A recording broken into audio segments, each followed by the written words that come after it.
এবার শ্রীমায়ের উপদেশ পঞ্চম অংশ।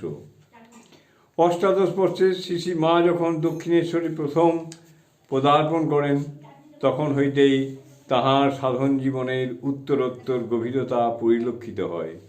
দক্ষিণেশ্বরে তখন মা লক্ষ্য জপ সম্পূর্ণ না করিয়া জলগ্রহণ করিতেন না। একবার ভাব ও সমাধি লাভের জন্য অত্যন্ত ব্যাকুল হইয়া যোগিন মাকে দিয়া ঠাকুরের নিকট মা স্বীয় মনোভিলাস জ্ঞাপন করিলেন।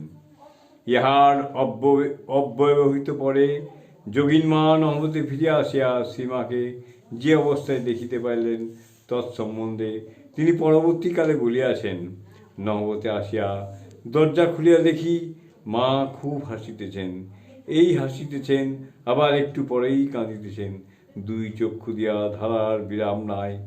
কতক্ষণ এইভাবে থাকিয়া ক্রমে স্থির হইয়া গেলেন, একেবারে সমাধিস্থা।